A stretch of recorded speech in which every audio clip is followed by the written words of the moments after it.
तो इस बार मानसून ने क्या पहाड़ क्या मैदान किसी को भी नहीं छोड़ा। इतनी बारिश हुई, हर तरफ तबाही की तस्वीरें भी सामने आई। लेकिन क्या अब की बार सर्दियां ज्यादा पड़ेंगी?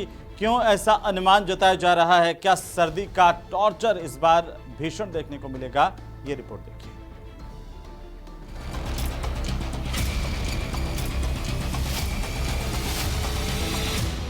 क्या इस बार सर्दी में होगा टॉर्चर?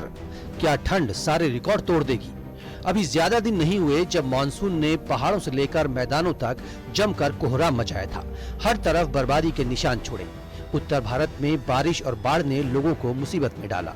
मानसून का सीजन तो खत्म हो गया, लेकिन कुछ समय बाद सर्दी दस्तक दे देगी।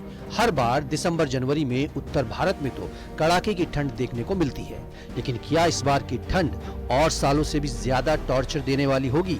मौसम वैज्ञानिकों ने इसी बात का अनुमान जताया है, जिसके पीछे की वजह होगा ला नीना। ला नीना का असर भारत की सर्दियों पर होगा। बरसात जो थी ये हमारी सामान्य से ज़्यादा बरसात थी। उसका भी कारण ये था कि 2-3 ऐसी घटनाएं जो कि हमारे मानसून को प्रभावित करती हैं वो अब की निष्क्रिय थी। न तो एल नीनो सक्रिय था, न तो ला नीना सक्रिय था। ला नीना शुरू में सक्रिय था, लेकिन बाद में फिर से वह निष्क्रिय हो गया और अब ये माना जा रहा है कि ला नीना फिर से सक्रिय होने वाला है। ला नीना के सक्रियता का परिणाम ये होगा कि आने वाले दिनों में जो जाड़े का मौसम आ रहा है उसमें ठंड बहुत ज़्यादा पड़ेगी, क्योंकि ला नीना जो है ये ठंडी हवाएं लाती हैं।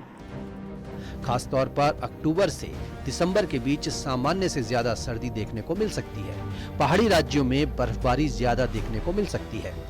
ला नीना एक मौसमी घटना है जिसका इस साल सर्दियों पर सीधा असर पड़ सकता है। ला नीना ठंडी जलवायु का प्रतीक है। ला नीना अल नीनो के विपरीत है। उत्तर भारत में इसका ज्यादा असर देखने को मिलेगा। ये मौसमी घटना प्रशांत महासागर को ठंडा करती है।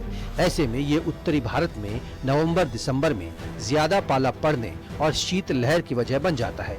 ला नीना मौसम और जलवायु पैटर्न को प्रभावित करने के लिए वापस आ सकता है।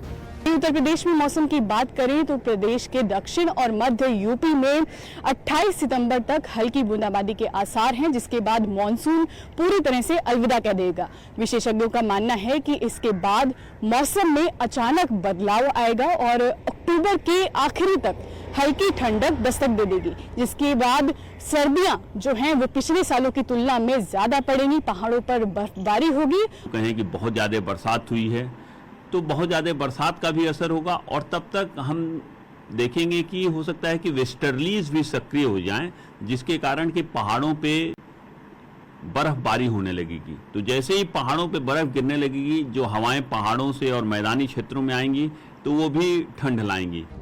अमेरिकी राष्ट्रीय मौसम सेवा के जलवायु पूर्वानुमान केंद्र ने अक्टूबर से दिसंबर के बीच ला नीना विकसित होने की 71% तक संभावना जताई है।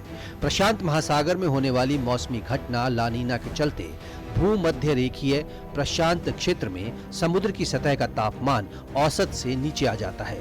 ला नीना की वजह से भारत समेत कई देशों में सर्दी का असर ज्यादा दिख सकता है, लेकिन मौसम वैज्ञानिकों के अनुसार इसके बावजूद वैश्विक तापमान औसत से ऊपर रहने का अनुमान है।